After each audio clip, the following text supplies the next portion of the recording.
ఓం నమః శివాయ.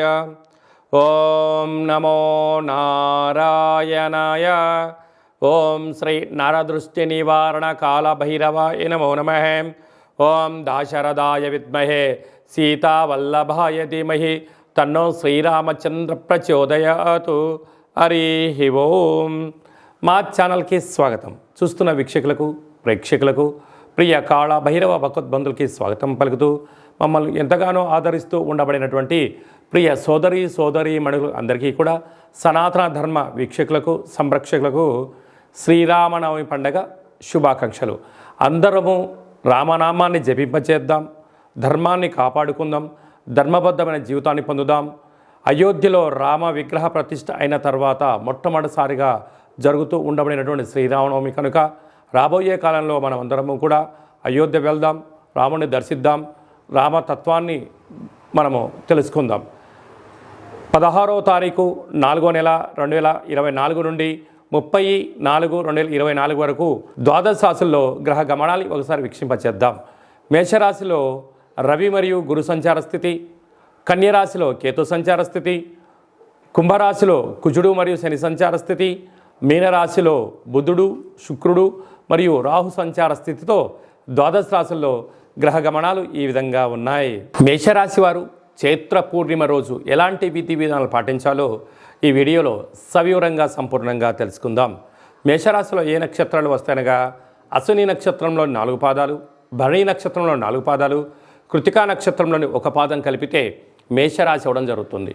అలాగనే చాలామందికి పుట్టినటువంటి కాల సమయంలో డేటా బర్త్లో లేనటువంటి ఏకైక కారణం చేత పేరు యొక్క మొదటి అక్షరాన్ని అనుసరిస్తూ ఆ రాశిని తెలుసుకునే ప్రయత్నం అవుతుంది. అవి ఏ అక్షరం ఒకసారి పరిశీలన చేద్దాం. చూ, చే, చో, లా, లీ, లు, లే, లో, ఆ అక్షరం అనేటువంటి వారందరూ కూడా మేషరాశి జాతకులే. మేషరాశి యొక్క అధిపతి కుజుడు. వీరికి రాశిలోనే రవి గురు సంచార స్థితి జరగడం, 6వ స్థానంలో కేతు సంచార స్థితి, లాభస్థానంలో కుజుడు మరియు శని సంచార స్థితి, వ్యయంలో బుధుడు శుక్రుడు రాహు సంచార స్థితి ఉండడం వలన వృత్తులలో ఉద్యోగాల్లో వ్యాపారాల్లో కొద్దిపాటి వేగవంతం లేకుండా మౌనంగా ధ్యానంగా ప్రశాంతంగా ఉండేటువంటి వాతావరణాన్ని ఏర్పాటు చేసుకోగలగాలి. ఎందుకనగా రాశిలోనే రవి ఉన్నాడు కనుక ప్రభుత్వ అధికారులతో ప్రైవేట్ రంగంలో బ్యాంకు సెక్టార్లతో కొద్దిపాటి ఇబ్బందులు కలుగుతూ ఉన్నాయి.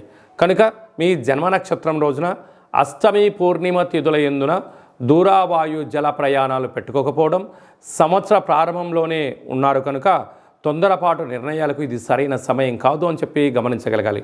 కనుక చైత్రమాస పూర్ణిమ అవ్వడం వలన వీలైనంత వరకు శివాలయంలో దీపం వెలిగించే ప్రయత్నం చేయండి. వీలైతే దూర ప్రయాణాలకు, వాయు ప్రయాణాలకు, జల ప్రయాణాలకు దూరంగా ఉండండి. కొద్దిపాటి ప్రమాదాలు పొంచి ఉన్నాయి, తస్మాత్ జాగ్రత్త. ఇలాంటి కాల సమయంలో తెల్ల జిల్లేడు వృక్షం దగ్గర మీరు ఎర్రటి ఒత్తులతో 7 ఒత్తులతో దీపం పెట్టగలిగినట్లయితే మీ కష్టాలన్నీ తొలగిపోతాయని చెప్పి గమనించాలి. అలాగనే మీ ఇంట్లో కానీ వాహనాలకు కానీ ఏమైనా తరచుగా ఇబ్బంది కలుగుతున్నట్లయితే ఎరుపు వస్త్రంలో కందులను మూటకట్టి దిష్టి తీసి ప్రవహించే నీటిలో వేయడం వలన దృష్టి దోషం తొలగిపోతుందని చెప్పి గమనించాలి.